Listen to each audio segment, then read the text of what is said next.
Au moment où j'ai entendu la gifle, mes genoux ont failli flancher. Et le pire, c'est que ma fille n'a même pas crié. Elle s'est juste excusée dans un murmure brisé qui a fracassé quelque chose en moi. Je suis restée là, figée derrière cette porte entr'ouverte, mon panier de friands à la viande refroidissant dans mes mains tremblantes, et j'ai su à cet instant que tout ce que j'avais craint au cours des 3 dernières années était vrai. Aujourd'hui, je vais vous raconter quelque chose que je n'aurais jamais cru partager. Avant de commencer, je vous serais vraiment reconnaissante de prendre un moment pour aimer cette vidéo et envisager de vous abonner à la chaîne. Cela m'aide à continuer de partager ces histoires avec ceux qui en ont le plus besoin. Ce matin-là, à Montreuil, semblait différent. Le froid de janvier s'infiltrant à travers mon manteau de laine usé, alors que je parcourais les 6 pâtés de maisons familiers de mon appartement au sien. L'obscurité d'avant l'aube m'enveloppait comme une lourde couverture, et mon souffle formait de petits nuages dans l'air glacial qui se dissipaient presque aussi vite qu'ils apparaissaient. Je m'étais réveillée à 5h30 avec une envie inexplicable de voir ma fille, de lui apporter quelque chose de chaud, quelque chose fait de mes propres mains. Le rêve qui m'avait réveillée s'estompait déjà, mais le sentiment qu'il avait laissé derrière lui s'accrochait à ma poitrine comme un poids, pressant sur mes côtes, rendant la respiration difficile. J'étais restée dans ma petite cuisine à regarder l'horloge approcher de 6h, incapable de me défaire de la sensation que quelque chose n'allait pas. Ce sentiment n'était pas nouveau, pour être honnête. Il s'était accumulé depuis des mois, peut-être des années, une lente accumulation de malaise que j'essayais sans cesse de repousser, de rationaliser, d'expliquer comme une simple inquiétude maternelle. Mais ce matin-là, il exigeait une attention que je ne pouvais ignorer. Les friands étaient encore chauds lorsque je les ai enveloppés dans du papier aluminium, ceux qu'elle adorait, enfant, fourrés au bœuf comme ma propre mère me l'avait appris. Je me souvenais des mains de ma mère, ridées et tachées par l'âge, me montrant comment bien sceller les bords, comment les pincer pour qu'ils n'éclatent pas à la cuisson. La nourriture faite avec amour porte des prières dans chaque bouchée, disait-elle en français, sa voix rauque à cause de trop d'années de cigarettes et d'une vie difficile.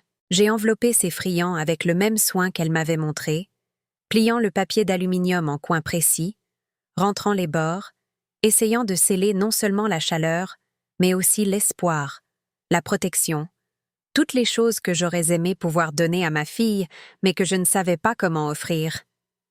Les rues étaient calmes à cette heure, juste le grondement lointain du métro sous mes pieds et la voiture occasionnelle passant avec ses phares, fendant l'obscurité d'avant l'aube. Je suis passée devant l'épicerie du coin où M. Durand disposait déjà ses produits à l'extérieur, des bacs en plastique de pommes et d'oranges qui fumaient légèrement dans l'air froid. Il m'a fait un signe de tête sans parler, et j'ai répondu de même. Nous partagions ce salut matinal silencieux depuis 15 ans maintenant. 2 immigrés qui comprenaient que certaines connexions n'avaient pas besoin de mots. Les lampadaires projetaient de longues ombres sur le trottoir, et j'ai remarqué des choses que je dépassais habituellement en courant. La façon dont le givre s'était formé en motif délicat sur le pare-brise d'une voiture garée, le graffiti que quelqu'un avait peint au spray pendant le week-end sur le côté du magasin du coin, la poubelle débordante dans laquelle les rats s'étaient introduits pendant la nuit. La ville se réveillait lentement autour de moi, et je me sentais hyper consciente de chaque détail, comme si mes sens étaient aiguisés par l'anxiété qui vibrait dans mes veines. Quand j'ai atteint son vieil immeuble sur l'avenue Jean Jaurès, j'ai remarqué que les lumières étaient déjà allumées à ses fenêtres du 2e étage. C'était inhabituel. Ma fille n'avait jamais été une lève-tôt. Adolescente, je devais la traîner hors du lit pour l'école, l'écoutant grogner et se plaindre de l'injustice des cours qui commençaient à 8h du matin. Même après être devenue mère elle-même, elle me disait souvent qu'elle chérissait ces heures matinales où le bébé dormait encore, où elle pouvait enfin se reposer. Mais les lumières étaient là, brillant d'un jaune contre la façade sombre de l'immeuble. Réveillée à 6h du matin. Mon malaise s'est intensifié. J'ai monté les escaliers lentement, mes genoux arthritiques protestant à chaque marche. La cage d'escalier sentait le vieux graillon et l'odeur de moisi des dégâts des eaux, des odeurs familières qui me réconfortaient habituellement par leur banalité. Mais ce matin-là, elles semblaient oppressantes, se refermant sur moi. J'ai compté les marches en montant, une habitude d'il y a des années quand je les comptais avec ma fille. transformant l'acte banal de monter les escaliers en jeu. 1, 2, 3, 4. 23 marches au total jusqu'au 2e étage. Je le savais parce que nous les avions comptées ensemble des centaines de fois. J'ai atteint son étage et j'ai fait une pause dans le couloir, reprenant mon souffle. Le panier semblait plus lourd qu'il n'aurait dû, ou peut-être que mes bras étaient simplement fatigués. J'avais du mal à dormir ces derniers temps, restant éveillée la nuit à fixer le plafond, rejouant des conversations avec ma fille, analysant ses mots à la recherche de significations cachées, cherchant des indices que j'aurais pu manquer. J'ai frappé doucement pour ne pas réveiller le bébé. Le son a semblé trop fort dans le couloir silencieux, et j'ai grimacé. Aucune réponse. J'ai frappé à nouveau, un peu plus fort cette fois, et c'est alors que j'ai remarqué que la porte n'était pas complètement fermée. Elle était entr'ouverte d'à peine quelques centimètres, assez pour laisser une fente de lumière jaune s'échapper dans le couloir sombre. Ma main est restée en l'air, incertaine. Devrais-je frapper à nouveau? Appeler. L'interstice de la porte semblait pulser de possibilités, de dangers, d'invitations.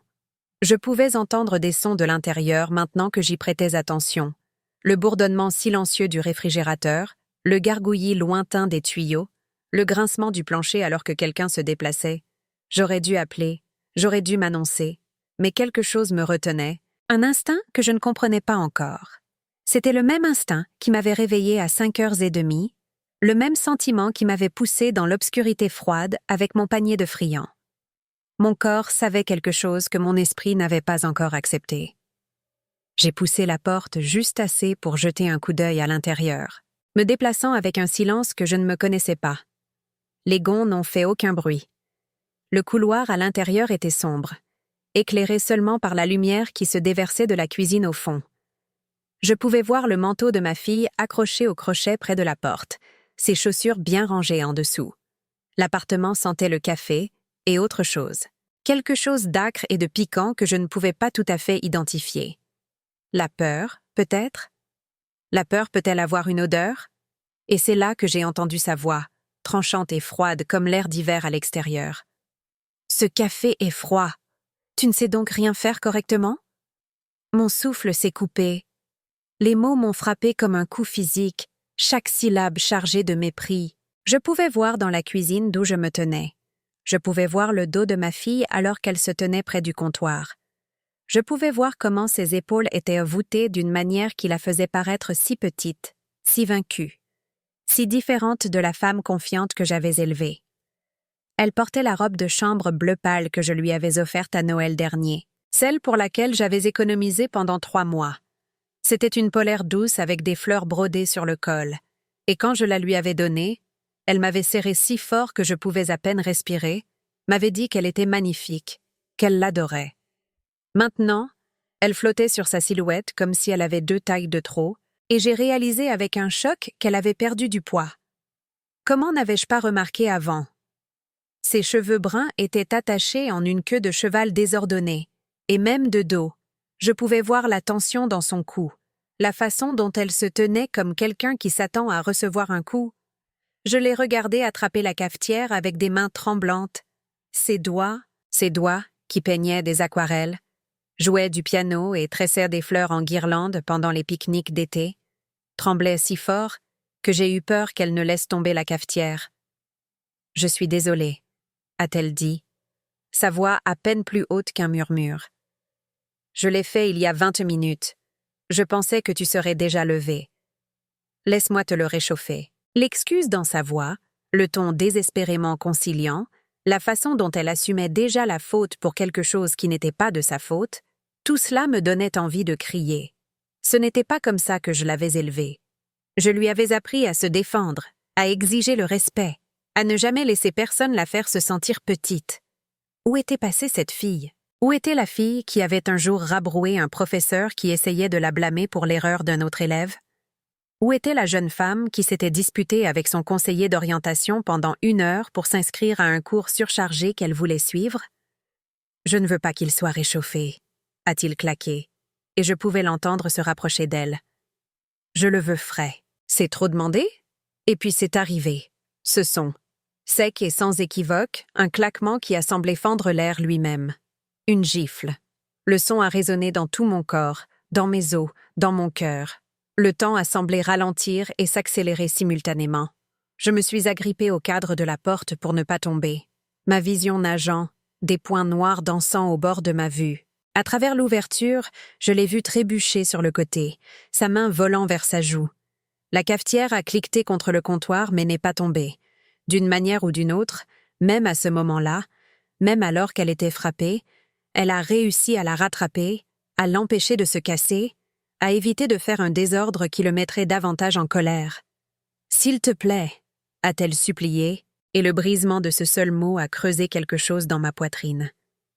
Mon cœur semblait être évidé avec une cuillère émoussée, laissant une cavité à vif et saignante. « S'il te plaît », il devait être chaud. « Donne-moi juste une seconde. »« S'il te plaît. » La supplication désespérée, terrifiée. Ma fille suppliait un homme qui venait de la frapper pour le crime d'un café qui n'était pas assez chaud. J'ai cru que j'allais vomir là, dans le couloir. Il n'a rien dit.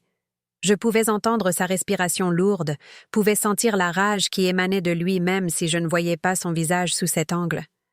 La respiration était contrôlée, délibérée, comme s'il savourait son pouvoir sur elle, comme s'il appréciait sa peur. Ma fille est restée là, figée, une main toujours pressée sur sa joue rougissante, l'autre agrippant le bord du comptoir, comme si c'était la seule chose qui la maintenait debout. Je pouvais voir la marque s'épanouir sur son visage même d'où je me tenais, une empreinte de main rouge qui virerait au violet d'ici l'après-midi. J'avais déjà vu des bleus comme ça, quand j'étais jeune, et que mon propre père rentrait à la maison ivre et en colère.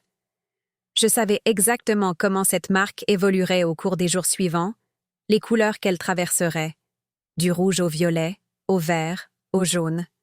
Je savais à quel point ça ferait mal, comment elle grimacerait en la touchant, comment elle devrait s'entraîner devant le miroir pour trouver le bon angle pour appliquer le maquillage afin de la cacher. À cet instant, debout dans ce couloir sombre avec mon panier inutile de friands, chaque souvenir de son enfance est remonté à la surface. Je l'ai vue à 6 ans, édentée et riant en me montrant sa première dent qui bougeait, la remuant avec sa langue, me demandant quand la petite souris viendrait et si la petite souris acceptait les échanges parce qu'elle voulait un chiot au lieu d'argent. Je l'ai vue à 12 ans, pleurant dans mes bras après que son père nous ait quittés, me demandant pourquoi il ne nous aimait pas assez pour rester, me demandant ce qu'elle avait fait de mal pour le faire partir, et moi essayant d'expliquer que son départ n'avait rien à voir avec sa valeur et tout à voir avec sa faiblesse. Je l'ai vue à 17 ans, radieuse dans sa robe de remise de diplôme, serrant sa lettre d'admission à la Sorbonne, ses yeux brillants de larmes de joie, me disant qu'elle allait me rendre fière, qu'elle allait devenir quelqu'un, qu'elle allait faire en sorte que tous mes sacrifices en valent la peine. Je sentais son shampoing à la noix de coco, la même marque qu'elle utilisait depuis le lycée, l'odeur qui a toujours signifié la sécurité, la maison et ma petite fille.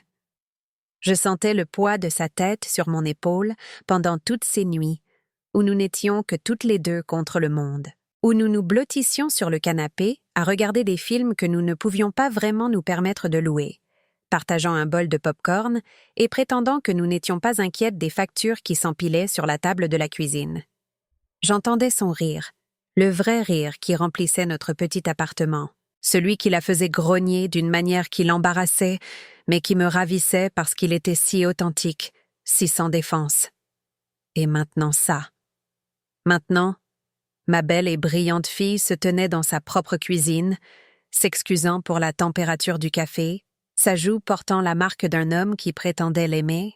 Le contraste entre ses souvenirs et cette réalité était si choquant que c'était comme un coup du lapin, comme si mon cerveau ne pouvait pas concilier les deux images, la fille qui était et la femme qui est. L'attente avait été si différente. Quand elle m'a dit qu'elle se mariait il y a 4 ans, j'avais pleuré de joie. Je me souviens si clairement de ce jour. Elle était venue à mon appartement un dimanche après-midi de mars, et au moment où elle a franchi la porte, j'ai su que quelque chose de grand s'était produit. Elle avait cette lueur, cette excitation qui semblait rayonner de sa peau. Elle s'était à peine assise que les mots ont jailli. « Maman, il m'a demandé en mariage. Je vais me marier. » J'avais imaginé des petits-enfants et des dîners du dimanche, et une fille enfin en sécurité dans les bras de quelqu'un qui la chérirait. Je l'avais imaginée heureuse, en sécurité, aimée comme elle méritait de l'être. J'avais imaginé un gendre qui serait un partenaire pour elle, qui partagerait les fardeaux de la vie avec elle, qui verrait sa valeur et la protégerait farouchement. La réalité était ceci. Une femme que je reconnaissais à peine, murmurant des excuses pour des crimes aussi futiles qu'un café tiède, portant des bleus sous son maquillage, sursautant à la moindre ombre. Je me suis reculée silencieusement de la porte, mon cœur battant si fort que j'étais certaine qu'il l'entendrait. Le battement semblait résonner dans mes oreilles, si fort qu'il noyait tout le reste. Mes mains tremblaient encore, et je les ai pressées contre mon manteau pour essayer de les calmer. J'ai atteint la cage d'escalier avant que mes jambes ne cèdent, et je me suis assise là sur les marches froides en béton, pressant mon poing contre ma bouche pour étouffer les sanglots qui menaçaient de jaillir de moi. Le froid du béton s'est infiltré à travers mon manteau et dans mes os, mais je l'ai à peine senti. J'étais trop engourdie par le choc, trop inondée d'horreur, de rage et d'impuissance. Les friands gisaient oubliés à côté de moi, le paquet d'aluminium refroidissant maintenant, tout ce soin et cet amour que j'y avais plié rendus insignifiants. J'ai pensé au nombre de fois où je lui avais apporté de la nourriture, au nombre de fois où je m'étais tenue devant cette porte avec des offrandes et de l'espoir, sans jamais savoir ce qui se passait vraiment à l'intérieur. Combien de fois avais-je frappé à cette porte alors qu'elle cachait un bleu? Combien de fois m'étais-je assise dans cette cuisine à boire du thé pendant qu'il la rabaissait d'une manière que je n'entendais pas? Combien de fois avais-je échoué à voir ce qui était juste devant moi? La culpabilité menaçait de m'engloutir tout entière. J'aurais dû savoir, j'aurais dû voir. Quelle sorte de mère ne voit pas que sa fille est maltraitée? Je suis restée assise sur ces marches pendant 20 minutes, peut-être plus. J'ai perdu la notion du temps. D'autres habitants de l'immeuble sont passés à côté de moi, certains me regardant avec inquiétude, d'autres m'ignorant complètement. Un jeune homme en costume d'affaires m'a demandé si ça allait. J'ai hoché la tête et lui ai dit que j'allais bien, que je me reposais simplement. Il a semblé incertain mais a continué son chemin. Une femme âgée avec un petit chien s'est arrêtée et m'a étudié avec des yeux savants mais n'a rien dit. A juste tendu la main et m'a brièvement serré l'épaule avant de continuer à descendre les escaliers. Finalement, je me suis forcée à me lever. Mes genoux me faisaient mal d'être restée assise sur le béton froid et j'ai dû m'agripper à la rampe pour me hisser. J'ai ramassé le panier de friands, maintenant complètement froid, et j'ai lentement descendu les escaliers pour sortir dans la rue. Le soleil commençait à se lever, peignant le ciel dans des tons de rose et d'orange. Cela semblait obscène d'une certaine manière, que le monde puisse être si beau pendant que ma fille souffrait. Les gens commençaient à sortir de chez eux, se dirigeant vers le travail, l'école, leur vie normale. J'ai regardé une jeune mère poussant une poussette, chantant doucement au bébé à l'intérieur. J'ai regardé deux adolescents rire et se bousculer en marchant vers le métro. J'ai regardé la vie continuer comme si rien n'avait changé, comme si mon monde entier ne venait pas de se fissurer. Je suis rentrée à la maison dans un état second, ne voyant pas vraiment les rues que je traversais. Quand j'ai atteint mon immeuble, je suis restée dehors un long moment, incapable de me décider à entrer. La pensée de retourner dans mon appartement vide, de m'asseoir seule avec ce que je venais de voir, semblait insupportable. Mais finalement, je suis entrée. J'ai monté les escaliers jusqu'à mon appartement du 3e étage. J'ai déverrouillé la porte et je suis entrée. L'appartement était exactement comme je l'avais laissé 1 heure plus tôt. La vaisselle du petit déjeuner encore dans l'évier, la cafetière encore à moitié pleine, le journal du matin encore plié sur la table. Tout était pareil, mais tout avait changé. J'ai posé le panier de friands sur le comptoir et je les ai fixés. Tout cet effort, tout cet amour, et pourquoi? Il ne pouvait pas la protéger. Il ne pouvait pas la sauver. C'était juste de la nourriture, juste de la farine, de la viande et des raisins secs, impuissants face au monstre que ma fille avait épousé. Je l'ai élevé seule à partir de ses 9 ans. Son père, qu'il réponde un jour de ses péchés, nous a quittés sans prévenir, ne laissant rien d'autre qu'un mot sur la table de la cuisine, et 300 € qui ont disparu en 1 semaine. Le mot était bref, presque cruellement. Je ne peux plus continuer comme ça. Je suis désolée. 7 mots pour mettre fin à un mariage de 13 ans. 7 mots pour abandonner une fille qu'il adorait. 7 mots pour détruire la vie que nous avions construite ensemble. J'avais 32 ans, avec un niveau d'éducation de fin de primaire, et une fille qui croyait encore aux contes de fées. Je me souviens être restée dans cette cuisine à lire ce mot encore et encore, comme si le lire suffisamment de fois le ferait dire quelque chose de différent, révélerait un message caché qui donnerait un sens à l'insensé. Ma fille était à l'école. J'avais 4 heures avant qu'elle ne rentre, 4 heures pour trouver comment lui dire que son père était parti, 4 heures pour me transformer d'une femme qui avait compté sur son mari, pour tout en une femme qui pouvait affronter le monde seule. Alors j'ai fait ce que je devais faire. J'ai nettoyé des bureaux à Paris, prenant le RER à minuit et travaillant jusqu'à l'aube, récurant les toilettes et lavant les sols dans des immeubles où les cadres arriveraient des heures plus tard sans jamais voir les mains qui rendaient leurs espaces de travail brillants.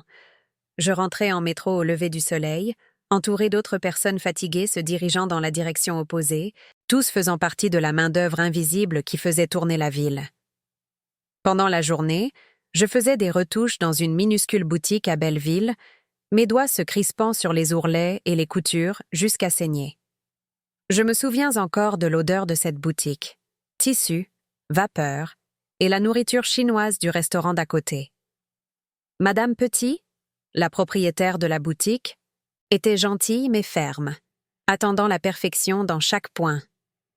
J'ai appris rapidement, poussée par la peur de perdre ce travail, de ne pas pouvoir payer le loyer, de finir à la rue avec ma fille, et 3 soirs par semaine, je m'occupais d'un couple de personnes âgées à Neuilly-sur-Seine, leur préparant le dîner et les aidant à se laver, écoutant leurs histoires sur le pays natal pendant que je pliais leur linge et me demandais si je dormirais un jour à nouveau. Monsieur et Madame Lefebvre avaient fui l'Algérie pendant la guerre d'indépendance, avaient tout perdu sauf l'un l'autre, avaient reconstruit leur vie à partir de rien. Madame Lefebvre me tenait parfois la main pendant que je l'aidais à se coucher et me disait « Vous êtes plus forte que vous ne le pensez. Nous survivons parce que nous n'avons pas le choix, et puis un jour, nous réalisons que nous ne faisons pas que survivre, nous vivons. » Il y a eu des nuits où j'achetais des livres à ma fille au lieu d'un dîner, où je lui disais que j'avais déjà mangé juste pour qu'elle puisse avoir le dernier morceau de poulet. Il y a eu des moments où je portais des chaussures avec des trous pour qu'elle puisse avoir une nouvelle paire pour l'école. Il y a eu des anniversaires où ces cadeaux venaient de friperies et je restais debout toute la nuit à les emballer magnifiquement pour qu'elle ne ressente pas la pauvreté dans laquelle nous vivions. J'ai pardonné toutes les erreurs qu'elle a faites en grandissant, même celles qui m'ont profondément blessée, comme quand, à 15 ans, elle a volé 40 € dans mon sac à main pour acheter des billets de concert. Je l'ai découvert en allant payer les courses et mon portefeuille était vide. Nous n'avions mangé que du riz et des haricots pendant le reste de cette semaine. Quand je l'ai confrontée, elle a d'abord menti, disant qu'elle ne savait pas de quoi je parlais. Mais finalement, la vérité est sortie, accompagnée de larmes, d'excuses et de promesses de ne plus jamais recommencer. Ou quand, à 18 ans, elle est restée dehors toute la nuit sans appeler, me laissant faire les 100 pas jusqu'au lever du soleil, l'imaginant morte dans un fossé quelque part. J'ai appelé les hôpitaux, j'ai appelé la police, j'ai appelé tous ses amis auxquels je pouvais penser. Elle est finalement rentrée à 7 heures du matin, sentant l'alcool et les cigarettes, et était en colère que je sois contrariée. « Tu ne me possèdes pas », avait-elle crié. « Je suis une adulte maintenant. Je peux faire ce que je veux. » J'ai tout pardonné parce que je comprenais qu'elle n'était qu'une enfant essayant de naviguer dans un monde qui lui avait pris son père, essayant de trouver ses marques dans une vie qui n'offrait aucune garantie. Je comprenais parce que j'essayais de naviguer dans ce même monde, essayant de trouver mes propres marques, essayant de croire que nous nous en sortirions toutes les deux un jour. Je me suis souvenue du jour où elle l'a rencontrée. Il y a 5 ans maintenant. Elle était venue à mon appartement rayonnante, flottant pratiquement à travers la pièce en me parlant de cet homme merveilleux qu'elle avait rencontré à l'anniversaire d'une amie. Ses yeux étaient brillants, ses joues rouges, et elle parlait si vite que j'avais à peine le temps de suivre. Il était analyste financier dans une entreprise à la Défense, a-t-elle dit. Il était charmant, avait du succès, et lui donnait l'impression d'être la seule femme au monde. Elle m'a montré sa photo sur son téléphone, un bel homme aux cheveux bruns et au sourire facile. portant un costume cher qui coûtait probablement plus que ce que je gagnais en un mois. Il avait l'air soigné, sophistiqué, tout ce que je n'avais jamais pu lui donner. Il représentait une vie dont elle avait rêvé, une vie que j'avais voulu pour elle. « Maman », avait-elle dit, en me serrant les mains sur la table de la cuisine, ses doigts chauds et légèrement tremblants d'excitation, « je crois que c'est l'amour de ma vie. » Et j'avais souri, je l'avais serrée dans mes bras et je lui avais dit que j'étais heureuse pour elle, même si quelque chose dans cette photo m'avait noué l'estomac. Quelque chose dans ses yeux, la façon dont ils ne correspondaient pas tout à fait à son sourire. C'étaient des yeux froids, calculateurs, le genre d'yeux qui évalue la valeur et la trouve insuffisante. Mais j'ai repoussé ce sentiment. Je me suis dit que j'étais paranoïaque, surprotectrice, incapable de lâcher prise. Je me suis dit que toutes les mères ressentaient cela quand leur fille trouvait quelqu'un, qu'il était naturel de s'inquiéter mais mal d'interférer. Je me suis convaincue que mon malaise venait de la peur de la perdre, pas du fait qu'il était dangereux. J'avais tort. La première fois que je l'ai rencontré en personne, c'était 2 semaines plus tard. Il a apporté des fleurs, des roses chères qui ont dû coûter une fortune, le genre que je n'avais vu que dans les boutiques de fleurs chics des beaux quartiers. Il m'a serré la main fermement, m'a appelé madame et a complimenté mon appartement, bien que j'ai vu comment ses yeux balayaient mes meubles élimés et les taches d'humidité au plafond, comment son sourire s'était légèrement crispé quand il a remarqué les fissures dans les murs en plâtre. Pendant le dîner, que j'avais passé 2 jours à préparer, il a parlé de son travail, d'action, d'investissement et de quelque chose appelé le Bitcoin que je ne comprenais pas. Il a mentionné nonchalamment qu'il avait gagné ce qu'il appelait une somme confortable, en bourse, qu'il construisait un patrimoine pour leur avenir. La façon dont il parlait d'argent montrait clairement qu'il le considérait comme une mesure de la valeur, qu'il divisait le monde entre ceux qui avaient et ceux qui n'avaient pas, et qu'il était fermement du côté de ceux qui avaient. « Votre fille a de la chance », a-t-il dit, en coupant son poulet avec des mouvements précis, le couteau faisant des clics secs contre l'assiette. « Elle n'aura jamais à travailler comme vous l'avez fait. Je m'en assurerai. » Cela aurait dû paraître gentil. Cela aurait dû sonner comme une promesse. Mais la façon dont il l'a dit m'a fait me sentir petite, m'a donné l'impression que mes années de labeur éreintant étaient quelque chose de honteux, quelque chose à plaindre et à laisser derrière, m'a fait sentir que j'étais quelque chose dont il fallait être sauvé, plutôt que quelqu'un qui avait fait ce qui devait être fait. Ma fille rayonnait à côté de lui, et j'ai gardé mes doutes pour moi. J'ai souri, et je l'ai remerciée de prendre soin d'elle. J'ai joué le rôle de la mère reconnaissante, soulagée que sa fille ait trouvé quelqu'un qui pouvait lui fournir la sécurité que je n'avais jamais pu lui offrir. Et à chaque mot, j'enterrais mes instincts plus profondément. J'ignorais les signaux d'alarme que mon corps envoyait. Je choisissais l'espoir plutôt que la sagesse. Je passerai les 3 années suivantes à regretter ce choix. Les commentaires ont commencé petitement. De petites observations qui semblaient inoffensives au début, mais qui s'accumulaient comme des gouttes de poison dans un verre d'eau. À leur fête de fiançailles, organisée dans un restaurant cher de Paris que je n'aurais jamais pu me permettre, il l'a présentée à ses collègues et a dit « Elle a tellement de chance que sa mère l'aide. Ma famille n'a jamais eu d'aide.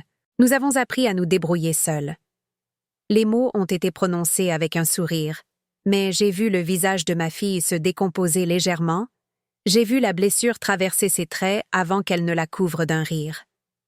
Une autre fois, quand elle l'a amené à mon appartement pour le dîner du dimanche, il m'a regardé cuisiner et lui a dit « On n'apprend plus à cuisiner, hein? Je suppose que c'est à ça que servent les plats à emporter. » Elle a ri pour ne pas y prêter attention, mais j'ai remarqué qu'elle n'a pas beaucoup mangé ce soir-là. J'ai remarqué la façon dont elle poussait la nourriture dans son assiette et évitait de croiser mon regard. Après leur mariage et leur emménagement dans l'appartement à Montreuil, les changements sont venus progressivement. Elle a commencé à annuler nos déjeuners hebdomadaires, toujours avec des textos d'excuses disant qu'il avait besoin d'elle pour quelque chose, qu'il travaillait à domicile et qu'elle devait être silencieuse, qu'il avait des clients qui venaient et que l'endroit devait être parfait. Les textos sont devenus plus courts, plus stéréotypés. Désolée, je ne peux pas. La semaine prochaine, c'est sûr, mais la semaine prochaine n'est jamais venue. Elle a cessé de porter les couleurs vives qu'elle aimait, a commencé à s'habiller en gris, en noir et en bleu marine. Les écharpes vibrantes et les bijoux audacieux ont disparu de sa garde-robe. On aurait dit qu'elle essayait de disparaître, de prendre le moins de place possible. Sa voix au téléphone est devenue plus douce, plus hésitante, comme si elle écoutait toujours quelque chose en arrière-plan. Les conversations qui coulaient autrefois librement sont devenues guindées, prudentes. Elle s'arrêtait au milieu d'une phrase, et je pouvais l'entendre écouter, s'assurant qu'elle était seule avant de continuer. Et elle le défendait toujours, toujours. « Maman, il est juste stressé. Le travail est vraiment exigeant en ce moment. Maman, il a grandi différemment de nous. Il a des exigences élevées. Maman, je dois être meilleure pour gérer la maison. Il a raison, je laisse les choses glisser. » Chaque défense était un poignard dans mon cœur. Chaque excuse qu'elle lui trouvait était la preuve qu'il lui était entré dans la tête, qu'il l'avait convaincue que son comportement était de sa faute, que si seulement elle pouvait être meilleure, faire mieux, être parfaite, alors tout irait bien. J'ai commencé à me demander si j'avais tout sacrifié, toutes ces années d'épuisement, de solitude et de douleur, seulement pour la voir être lentement détruite par quelqu'un qui prétendait l'aimer.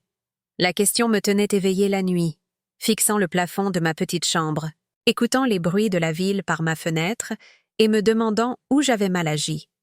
Ne lui avais-je pas appris à quoi devait ressembler l'amour? Ne lui avais-je pas montré, par ma propre force, qu'elle n'avait pas besoin d'un homme pour la compléter? Avais-je échoué envers elle d'une manière fondamentale?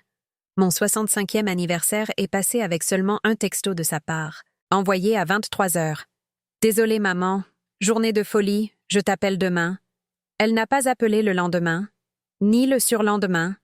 Quand nous nous sommes finalement parlé une semaine plus tard, elle semblait distante, distraite. Et quand j'ai demandé si tout allait bien, elle a dit « Bien sûr, tout allait bien. Pourquoi penserais-je le contraire ?» Mais je savais que tout n'allait pas bien. Je le savais dans mes os, dans mes tripes, dans chaque instinct maternel que je possédais. Je ne savais tout simplement pas comment l'atteindre, comment percer le mur qui avait été construit autour d'elle. L'année dernière, lorsque j'ai été hospitalisée pour des vertiges si graves que je ne pouvais pas me tenir debout sans vomir, lorsque la pièce tournait si violemment que je pensais que j'allais mourir, elle est venue me voir une fois pendant les 3 jours où j'y étais. Elle est restée 20 minutes, vérifiant constamment son téléphone, sa jambe rebondissant d'anxiété. Quand j'ai demandé où était son mari, elle a dit qu'il ne voulait pas qu'elle prenne le métro seule la nuit. Il était 2 heures de l'après-midi. Le soleil brillait à travers la fenêtre de l'hôpital. Mais elle l'a dit sans ironie, sans sembler reconnaître l'absurdité de la déclaration. Je voulais lui crier de se réveiller, de voir ce qui lui arrivait. Mais j'étais trop faible, trop étourdie, trop effrayée que si je disais quoi que ce soit, elle partirait et ne reviendrait pas. La remise de diplôme de maternelle de mon petit-fils a eu lieu un mardi de mai. Je l'ai appris en rencontrant sa voisine, Madame Leclerc, à l'épicerie, qui a mentionné à quel point la cérémonie avait été douce, comment mon petit-fils avait chanté une petite chanson sur les papillons et tout le monde avait applaudi. Quand j'ai appelé ma fille ce soir-là, blessée et confuse, essayant de garder l'accusation hors de ma voix, elle a dit « Oh mon Dieu, maman, je suis tellement désolée. Nous avons oublié de te le dire. C'était une semaine tellement agitée, mais je lui en avais parlé la semaine précédente. Je lui avais demandé quand c'était pour que je puisse demander un jour de congé à mon travail actuel, dans une maison de retraite à Créteil. Elle avait dit qu'elle vérifierait et me rappellerait. Elle ne l'a jamais fait.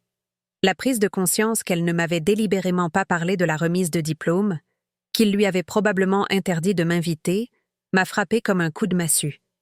Je suis restée assise avec le téléphone à la main, l'écoutant trouver des excuses, et j'ai su avec une certitude absolue que j'étais en train d'être exclue de sa vie. Qu'il l'isolait, retirant systématiquement les personnes qui pourraient voir ce qu'il faisait, qui pourraient l'encourager à partir. Les micro-agressions, la négligence, l'érosion lente de notre relation, tout cela me donnait l'impression de la voir disparaître dans le brouillard, tendant la main et ne trouvant que du vide là où se trouvait ma fille. Chaque conversation semblait être une tentative d'attraper de la fumée, comme si elle était déjà partie, et que je ne parlais qu'à un fantôme. Puis est arrivé ce jour, il y a 3 mois, qui a tout changé. Elle s'est présentée à mon appartement sans prévenir un dimanche après-midi, portant des lunettes de soleil alors que le temps était couvert, alors que le ciel était chargé de nuages qui promettèrent de la pluie. Elle a dit qu'elle était juste dans le quartier, qu'elle pensait passer. Mais elle habitait à 30 minutes de là. Elle n'était jamais juste dans le quartier. Nous nous sommes assises à ma table de cuisine en buvant du thé, et elle a gardé ses lunettes de soleil. Je lui ai demandé de les enlever. Elle a dit que la lumière la gênait. J'ai tendu la main et les lui ai enlevées doucement moi-même, et ce que j'ai vu m'a glacé le sang. Le bleu couvrait la moitié de sa joue gauche, un violet et un jaune marbré que le maquillage avait tenté et échoué à dissimuler. C'était le genre de bleu qui vient d'un coup violent, le genre qui irradie la douleur même en le regardant. Mes mains se sont mises à trembler si fort que j'ai dû poser ma tasse de thé avant de la laisser tomber. « Que s'est-il passé ?» ai-je demandé, ma voix sortant étrange et aiguë, à peine contrôlée. Elle n'a pas voulu croiser mon regard. Elle a regardé son thé, la table, ses mains, n'importe où sauf moi. « Le bébé », a-t-elle dit rapidement, les mots répétés, pratiqués. Il jouait brutalement et m'a accidentellement frappé avec son camion jouet. Tu sais comment sont les tout-petits. Mais je connaissais les tout-petits. J'en avais élevé un.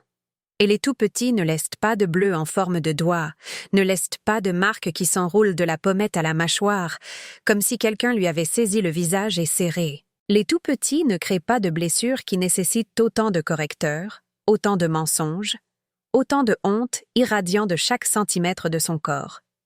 Je me suis levée pour faire plus de thé parce que je ne savais pas quoi faire d'autre de mes mains, je ne savais pas comment arranger mon visage pour cacher l'horreur et la rage qui montèrent dans ma gorge.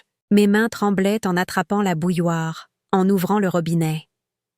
L'eau a coulé et coulé pendant que je restais là, figée, la regardant déborder de la bouilloire, se déversant dans l'évier. J'ai attrapé une tasse dans le placard et mes doigts ont glissé. La porcelaine s'est brisée sur le linoléum, des morceaux s'éparpillant partout, le bruit de la casse semblant résonner à l'infini dans la petite cuisine.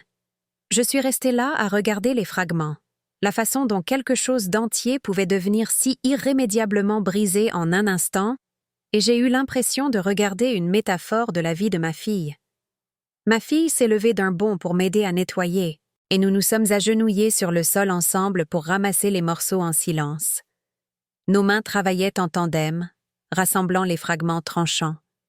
Et cela m'a rappelé quand elle était petite, et que nous faisions des puzzles ensemble les après-midi pluvieux.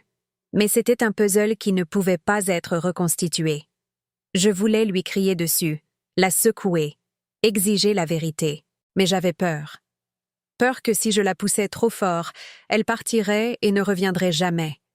Peur que nommer la chose que nous savions toutes les deux être vraie la rendrait en quelque sorte plus réelle, plus dangereuse.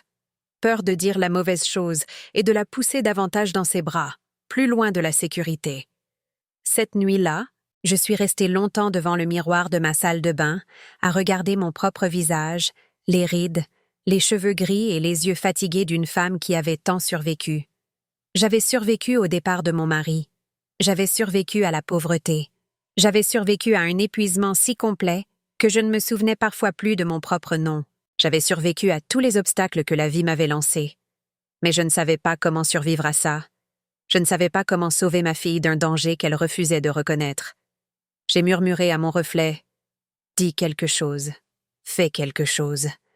Mais les mots semblaient creux parce que je ne savais pas quoi dire. Je ne savais pas quoi faire qui ne la ferait pas s'éloigner davantage. La femme dans le miroir me regardait avec des yeux vides et j'ai vu sur son visage ma propre impuissance, mon propre échec. La peur de la perdre complètement, de la pousser dans un coin où elle devrait choisir entre moi et lui, s'est refermée sur ma gorge comme un poing. Alors je n'ai rien dit. Je l'ai aidée à nettoyer la tasse cassée, je lui ai fait un sandwich qu'elle a à peine touché, et je l'ai regardée partir avec ses lunettes de soleil en place, cachant la vérité que nous refusions toutes les deux de dire.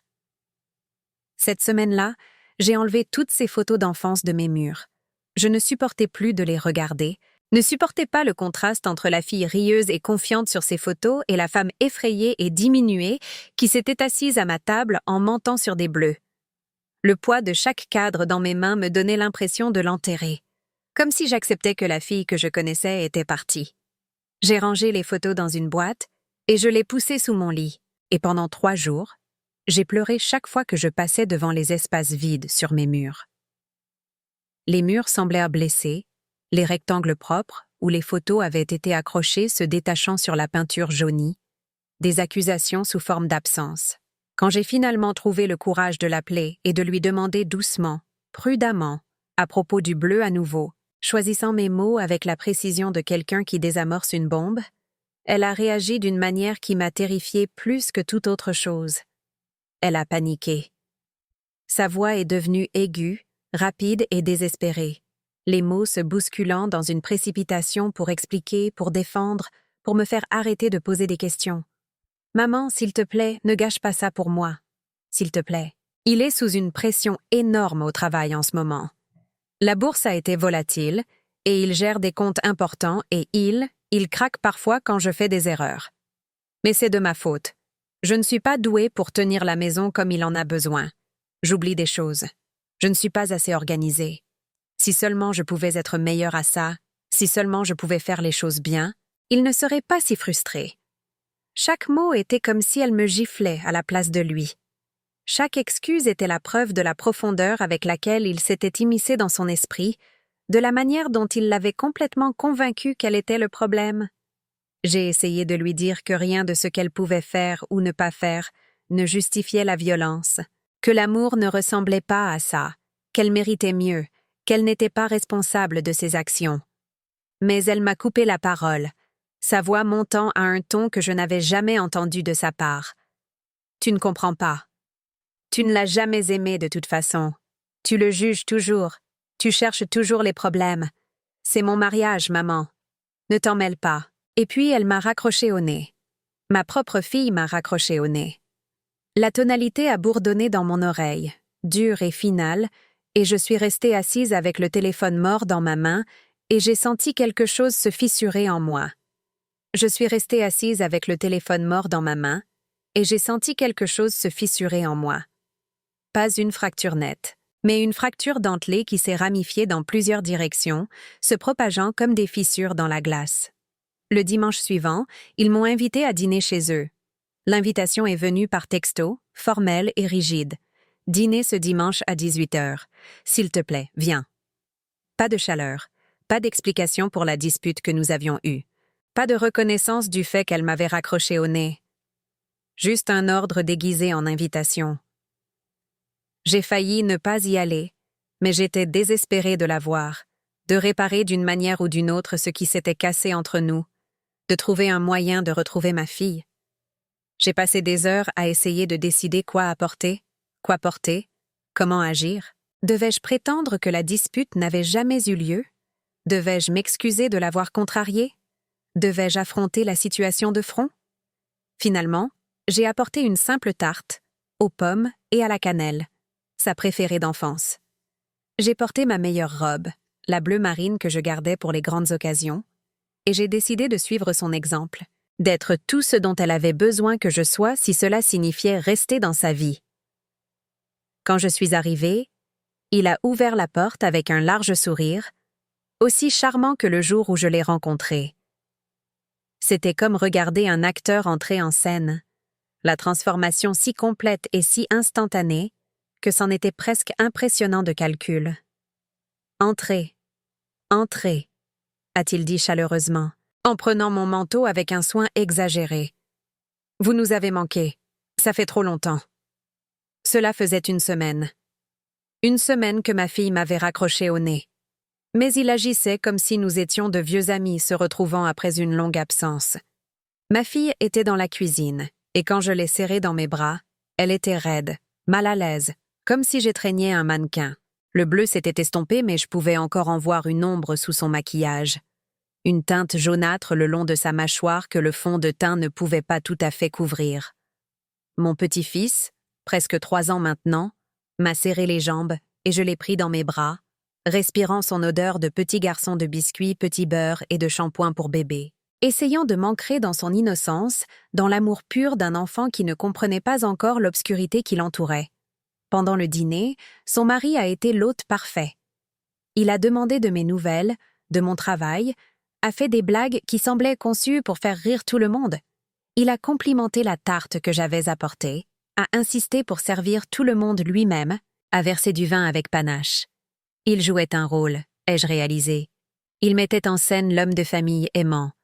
Et ma fille était assise à côté de lui, jouant son rôle aussi, souriant au bon moment, riant à ses blagues, servant la nourriture avec une efficacité exercée.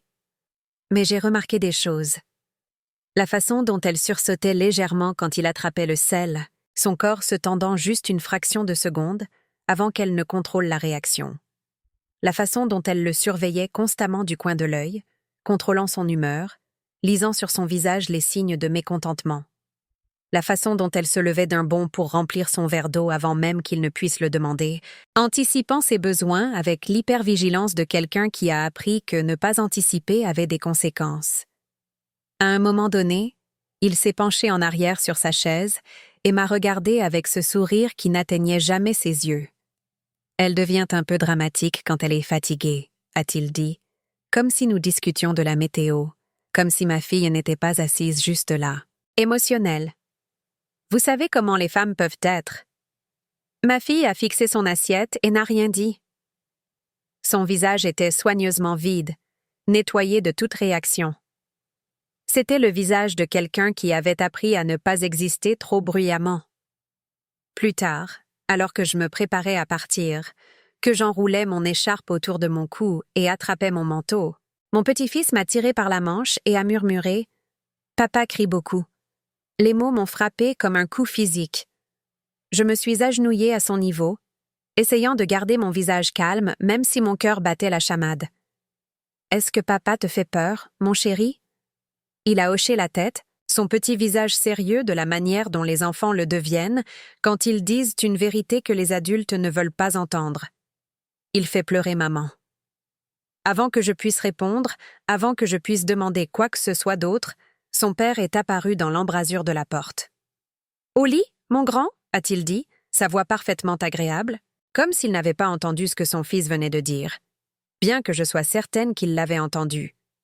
Il a soulevé mon petit-fils et l'a emporté, et je suis restée là, mon manteau à moitié enfilé, tremblant de rage et d'impuissance.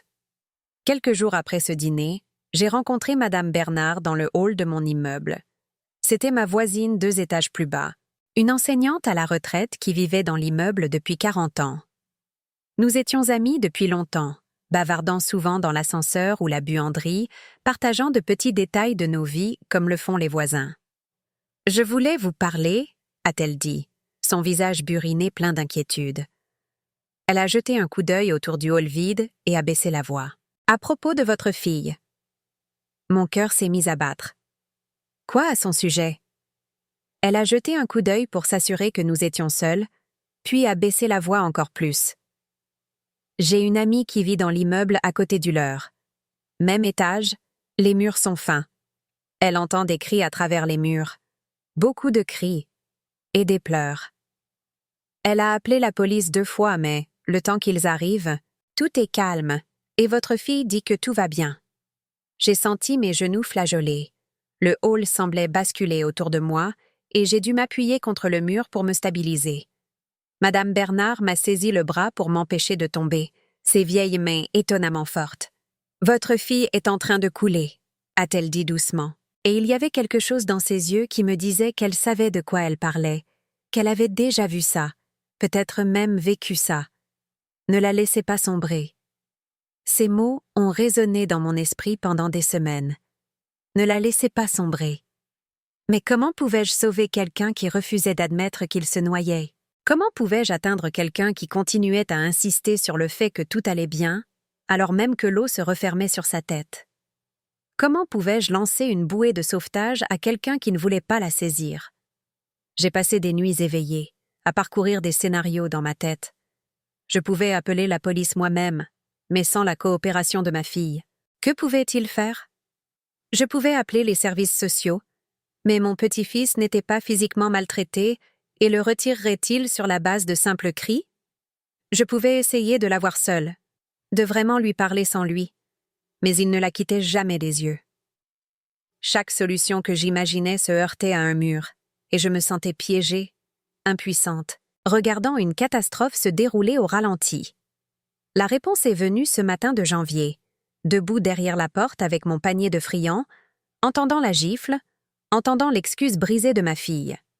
Parfois, la clarté ne vient pas d'une planification minutieuse, mais du témoignage de quelque chose de si indéniable que cela dissipe tous les doutes, la peur et l'hésitation. Quelque chose d'ancien et de féroce s'est réveillé en moi à ce moment-là. La femme qui avait autrefois travaillé 18 heures par jour pour nourrir son enfant. La femme qui avait tenu tête aux propriétaires, aux collecteurs de factures et aux hommes qui pensaient pouvoir profiter d'une mère célibataire. La femme qui avait regardé l'épuisement, la pauvreté et la solitude en face et avait refusé de se rendre. La femme qui avait élevé une fille seule et avait survécu à toutes les choses impossibles que le monde lui avait jetées. Cette femme est entrée de plein pied dans l'appartement. La porte s'est ouverte sous ma main et je suis entrée le dos droit et la tête haute. Mes pas étaient bruyants sur le parquet, annonçant ma présence, brisant la terrible intimité de leur moment. Ma fille a eu un hoquet, sa main toujours pressée sur sa joue rougissante. Il s'est retourné, son visage passant de la rage au choc en un instant, sa bouche s'ouvrant de surprise. Pendant une seconde, je l'ai vu déséquilibré, pris, exposé. Je n'ai pas crié, je n'ai pas accusé. Ma voix est sortie stable, froide et claire, plus froide que je ne me savais capable. J'ai tout entendu. Le silence qui a suivi a semblé durer des heures, bien qu'il ne se soit probablement agi que de quelques secondes. Le réfrigérateur bourdonnait. Une voiture est passée dans la rue. Mon cœur battait si fort que je pouvais l'entendre dans mes oreilles. Il s'est vite ressaisi, ce sourire charmant revenant en place comme un masque. J'ai observé la transformation. Je l'ai vu chercher sa performance. Oh, ce n'est pas ce que ça a l'air. Nous avions juste un désaccord sur le café. Vous savez comment sont les couples. Parfois les choses s'échauffent. Ce n'est rien de grave. Nous étions sur le point de nous réconcilier, n'est-ce pas, chérie? Il a regardé ma fille d'un air entendu, attendant qu'elle confirme son histoire, qu'elle joue son rôle dans le mensonge. J'ai regardé ma fille.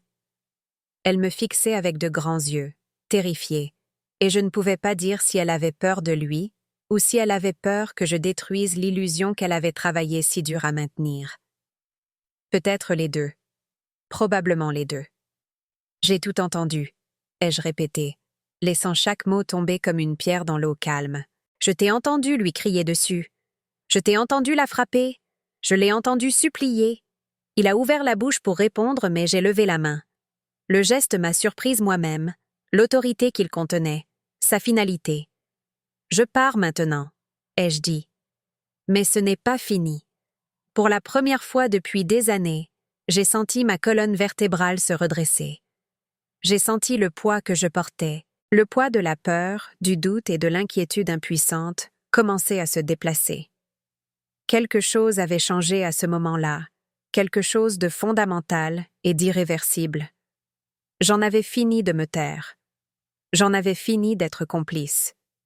J'en avais fini de regarder ma fille disparaître. J'en avais fini de prétendre que le silence protégeait qui que ce soit. J'ai posé le panier de friands sur le comptoir et je suis sortie, mes pas fermes, ma tête haute. Derrière moi, je l'ai entendu commencer à dire quelque chose, puis s'arrêter. Le silence que j'ai laissé dans mon sillage semblait puissant, semblait être une déclaration de guerre. Cette nuit-là, j'ai à peine dormi. Mais quand je me suis finalement endormie vers 4 heures du matin, j'ai dormi plus profondément et plus paisiblement que je ne l'avais fait depuis des années. Parce que pour la première fois depuis longtemps, j'avais agi. J'avais dit la vérité. J'avais cessé de faire semblant. Même si je ne savais pas ce qui allait suivre, même si je n'avais pas de plan, j'avais enfin cessé d'être paralysée par la peur. Le lendemain matin, je suis allée au centre social de Montreuil et j'ai demandé à parler à quelqu'un au sujet des violences conjugales. La femme à l'accueil n'a pas posé de questions, ne m'a pas fait expliquer. Elle a simplement hoché la tête et a dit « Laissez-moi vous chercher Marie. Ils m'ont mise en contact avec une assistante sociale nommée Marie, une femme de l'âge de ma fille avec des yeux bienveillants et une manière directe.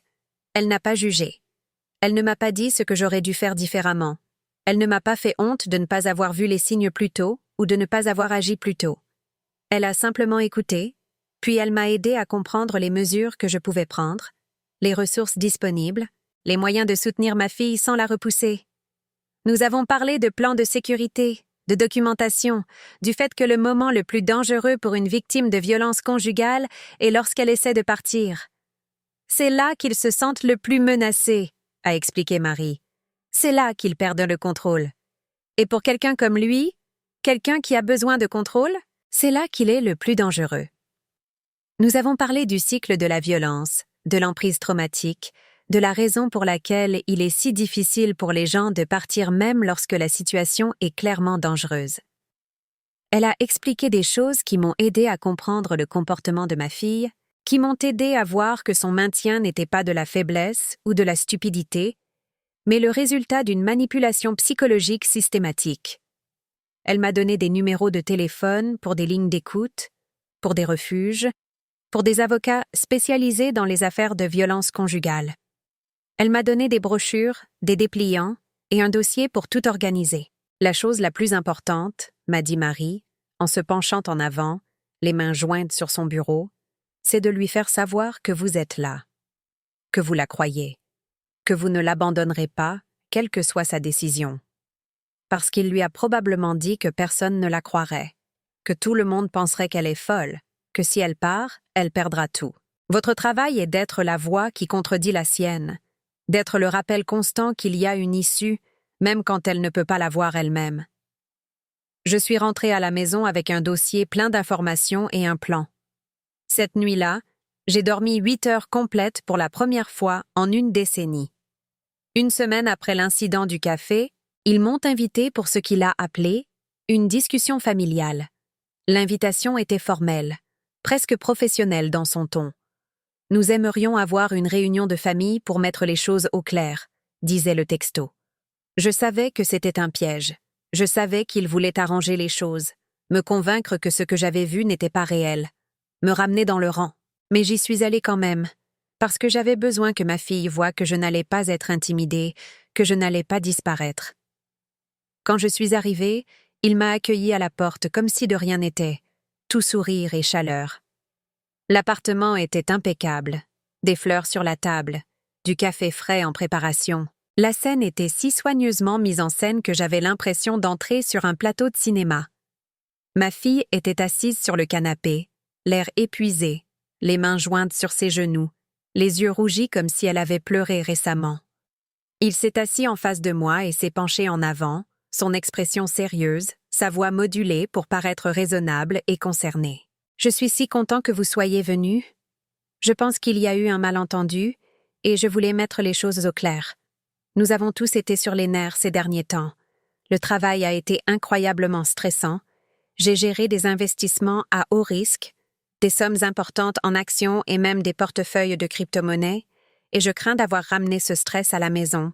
Ce que vous avez entendu l'autre matin, c'était complètement hors de mon caractère. Je ne ferai jamais de mal à votre fille. Vous devez le savoir. Vous avez mal compris ce qui se passait. Il était doué. Je devais le lui accorder. Son ton était raisonnable, ses mots soigneusement choisis. Il me faisait passer pour l'hystérique, celle qui tirait des conclusions hâtives, la belle-mère paranoïaque qui voyait des problèmes là où il n'y en avait pas. Ma fille restait assise à fixer le sol, ne disant rien. Elle disparaissait en elle-même, devenant plus petite et plus silencieuse, essayant de ne pas exister. J'ai fouillé dans mon sac à main et j'ai sorti le dossier que Marie m'avait aidé à préparer. Je l'ai ouvert sur la table basse entre nous, étalant le contenu avec un soin délibéré. À l'intérieur se trouvaient des captures d'écran imprimées de textos que ma fille m'avait envoyés au cours de l'année écoulée, des messages que j'avais sauvegardés sans vraiment savoir pourquoi, des messages qui disaient des choses comme « Je suis désolée, je ne peux pas ce soir, quelque chose est arrivé » et « S'il te plaît, ne sois pas en colère contre lui, il est juste stressé » et « Je n'aurais rien dû dire, oublie ce que j'ai mentionné ». Dans le dossier se trouvait également une chronologie que j'avais créée, documentant chaque rendez-vous annulé, chaque bleu inexpliqué que ma fille avait essayé de cacher, chaque fois que je l'avais remarqué sursauter, se taire ou trouver des excuses. Tout était là, noir sur blanc, un schéma si clair qu'il ne pouvait être nié. Je n'ai rien mal compris, ai-je dit. Ma voix était stable et calme, et j'ai senti une puissance dans ce calme que je n'avais jamais connu auparavant. C'était la puissance de quelqu'un qui avait cessé de se soucier de ce qu'il pensait d'elle, qui avait cessé d'essayer d'être aimé ou accepté, qui avait cessé de jouer le jeu. Je sais ce que j'ai entendu. Et je sais que ce n'est pas la première fois. Je regarde ma fille disparaître depuis 3 ans. Je la regarde se faire plus petite, plus silencieuse et plus apologétique. Je regarde la lumière s'éteindre dans ses yeux. Et j'en ai fini de faire semblant de ne pas le voir.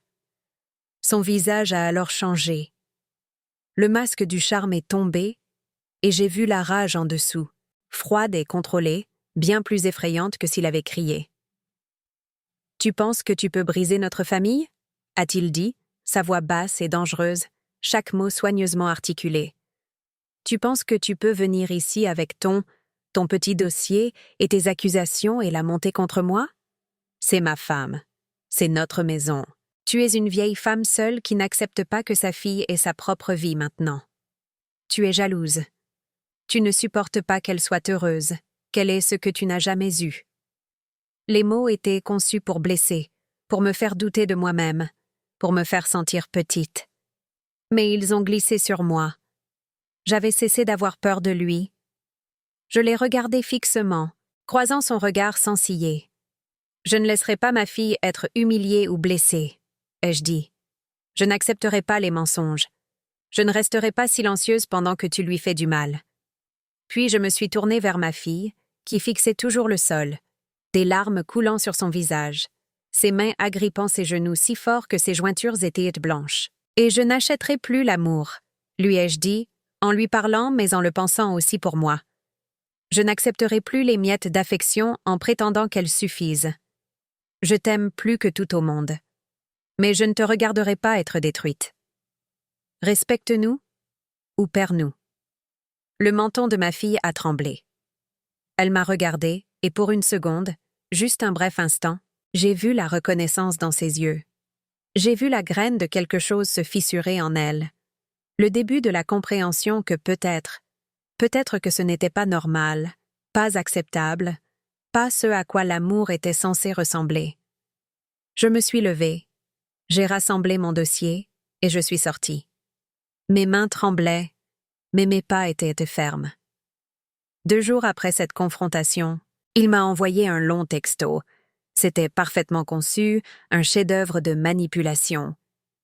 Il s'excusait d'avoir perdu son sang-froid pendant notre conversation. Il disait qu'il comprenait mon inquiétude et qu'il respectait mon amour pour ma fille. Il parlait de l'importance qu'il accordait à la famille, de son engagement à être un meilleur mari, de songer même à suivre une thérapie pour travailler sur sa gestion du stress.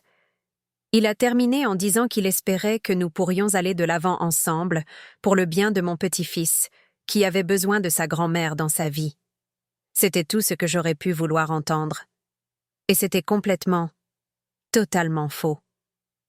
Je pouvais sentir le calcul derrière chaque mot, la façon dont il essayait de me manipuler pour me ramener au silence, à la complicité. Mais le vrai rebondissement est venu plus tard le même jour, quand ma fille m'a appelée. Elle pleurait si fort que j'ai à peine pu la comprendre au début. Il a tout raconté à tout le monde, sanglotait-elle. Il l'a dit à sa famille, aux voisins. Il a posté sur les réseaux sociaux. Il dit à tout le monde que tu essaies de me manipuler, que tu en as après l'argent, que tu as toujours été jalouse de notre vie, que tu inventes des mensonges parce que tu ne supportes pas que je sois heureuse. Mon estomac s'est noué. Quel argent? Je n'ai pas d'argent. Il dit aux gens que tu veux accéder à nos biens, à nos comptes d'investissement et à nos économies. Il dit que tu me pousses à lui demander de l'argent, que tu essaies de détruire notre mariage pour pouvoir me contrôler et obtenir un soutien financier. Maman, sa famille m'appelle. Sa mère m'a traitée de menteuse. Elle a dit que je te laissais empoisonner mon esprit. Les gens commentent ses publications en disant des choses horribles sur toi.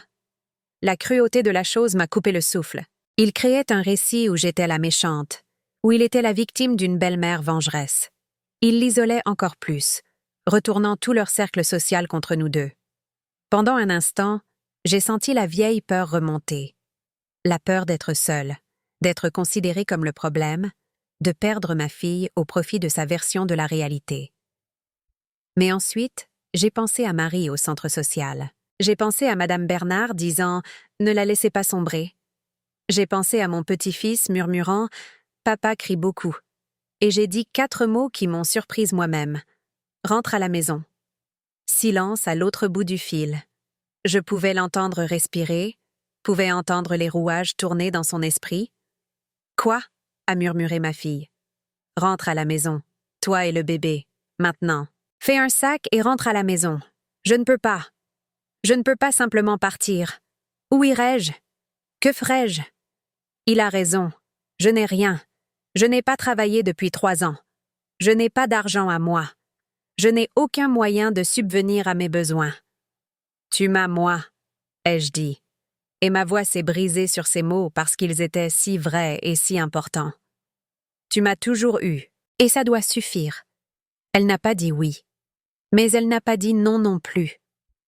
Cette hésitation, cette minuscule pause avant qu'elle ne dise qu'elle devait partir, c'était la preuve dont j'avais besoin que quelque chose en elle était enfin en train de se réveiller.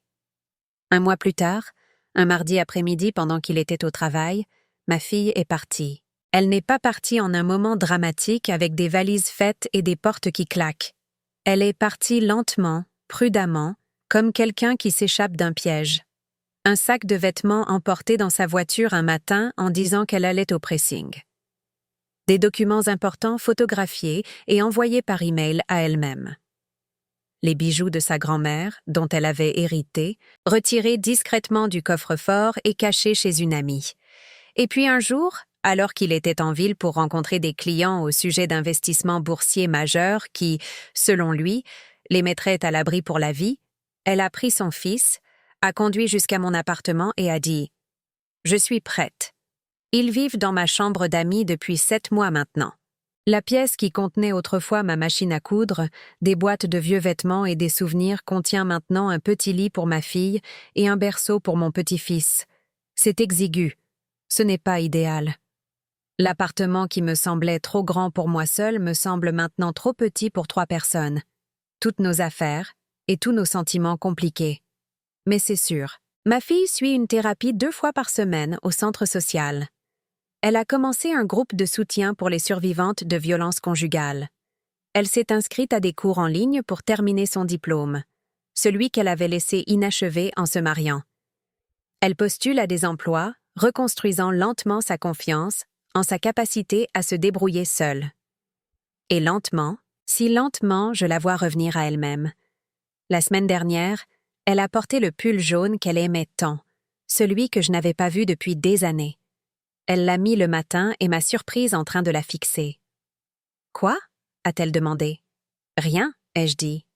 Tu es juste, tu es magnifique, tu ressembles à toi-même. » Elle a souri alors, un vrai sourire, le genre qui atteint les yeux. « Je me sens moi-même, » a-t-elle dit. Pour la première fois depuis des années, je me sens moi. Nous buvons du café ensemble tous les matins maintenant, frais et chaud, exactement comme nous l'aimons. Nous préparons le petit déjeuner à tour de rôle. Nous regardons mon petit-fils jouer avec ses jouets sur le sol du salon. Nous parlons de tout et de rien, rattrapant toutes les années de silence, d'évasion et de conversations prudentes, conçues pour éviter la vérité. Parfois, elle pleure. Parfois, elle est en colère contre elle-même d'être restée si longtemps, d'avoir laissé les choses s'aggraver autant, de ne pas avoir vu les signes avant-coureurs plus tôt. Parfois, elle est en colère contre moi de ne pas avoir dit quelque chose plus tôt, d'avoir tourné autour du pot au lieu de l'affronter de front. Et je la laisse être en colère, parce qu'elle en a tout le droit. Il a contesté le divorce, bien sûr. Il se bat pour la garde, affirmant qu'elle est instable, que je l'ai manipulée, qu'elle est une mère indigne. La bataille juridique a été coûteuse, épuisante et douloureuse. Mais elle ne recule pas. Elle a maintenant un avocat, spécialisée dans les cas de violence conjugale, et elle documente tout. Les bleus qu'elle a photographiés secrètement et s'est envoyés par email, les textos où il la menaçait, les enregistrements qu'elle a faits sur son téléphone de ses colères. La vérité éclate, lentement mais sûrement. Et ma fille se tient dans cette vérité au lieu de s'en cacher. Pour moi, la voir reconstruire sa vie, c'est comme assister à une résurrection. La fille que je pensais avoir perdue revient, morceau par morceau. Elle rit maintenant. Des rires francs qui remplissent l'appartement de son. Elle joue avec son fils sans regarder constamment par-dessus son épaule. Elle fait des projets pour l'avenir, parle de la carrière qu'elle veut construire, de la vie qu'elle veut créer. Et je me sens renaître aussi, parce que pendant tant d'années, je me suis sentie impuissante, la regardant souffrir sans savoir comment l'aider. Je me suis reproché de ne pas l'avoir vue plus tôt, de ne pas avoir été plus courageuse, de ne pas l'avoir sortie de cette situation de force si nécessaire. Mais Marie au centre social m'a aidée à comprendre que ça ne marche pas comme ça, qu'on ne peut pas forcer quelqu'un à partir avant qu'il ne soit prêt, que la meilleure chose que je pouvais faire était exactement ce que j'ai fait. Lui faire comprendre que j'étais là, que je la croyais, que je ne l'abandonnerais jamais, quelle que soit sa décision. Cela fait 7 mois maintenant depuis ce mardi où elle s'est présentée à ma porte, prête à tout recommencer. 7 mois de lente guérison, de petites victoires, de revers et de percées. 7 mois à réapprendre à être une famille, à faire à nouveau confiance, à croire que l'avenir pourrait être différent du passé. Mon appartement à Montreuil est différent maintenant, plus chaleureux, en quelque sorte, bien que plus bondé. Le soleil d'hiver entre par la fenêtre de la cuisine le matin et illumine notre table de petit déjeuner, nous éclairant tous les trois alors que nous mangeons et planifions nos journées. Mon petit-fils jacasse à propos de l'école maternelle, de ses amis et du dessin qu'il a fait et qui est accroché au réfrigérateur. Ma fille fait des listes de choses qu'elle doit faire, d'endroits qu'elle doit appeler, de démarches qu'elle doit entreprendre. Et je suis assise là avec mon café, à les regarder, ressentant une paix que je ne savais pas me manquer. Je repense maintenant à ces années de souffrance, à tous les repas silencieux, les rendez-vous annulés et les bleus inexpliqués, et je ne ressens pas d'amertume. Je suis reconnaissante d'avoir trouvé la force d'agir avant de la perdre complètement.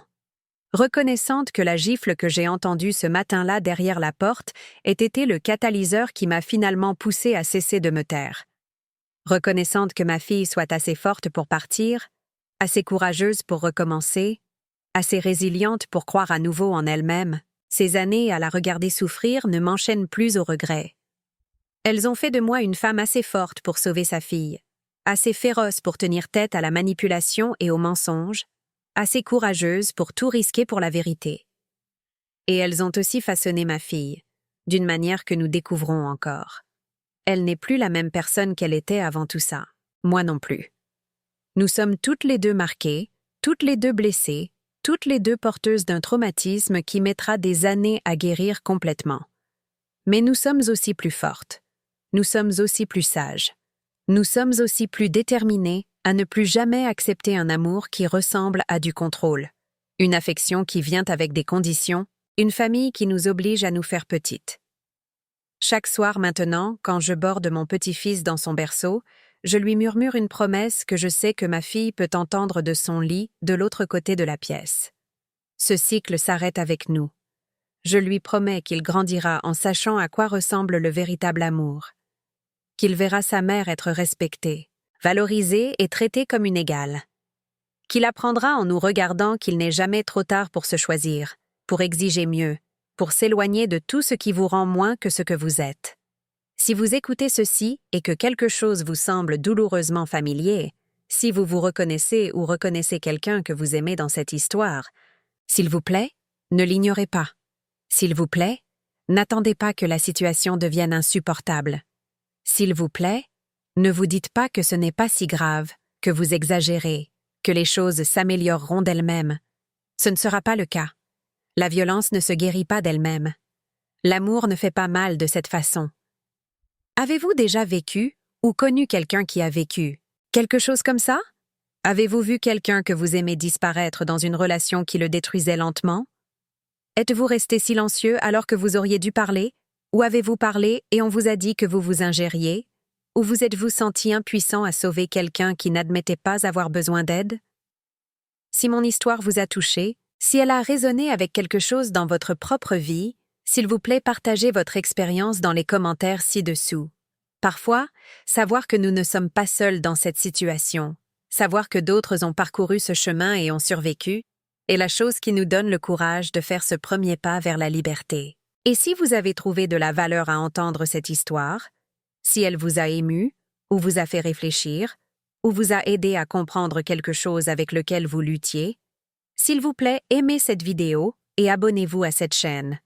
Cela m'aide à continuer de partager ces histoires avec les personnes qui en ont le plus besoin, m'aide à atteindre d'autres personnes qui pourraient être assises seules quelque part en se demandant si elles sont folles de ressentir ce qu'elles ressentent, si elles ont tort de vouloir plus que cela, si elles sont ingrates de ne pas accepter les miettes d'affection qu'on leur offre.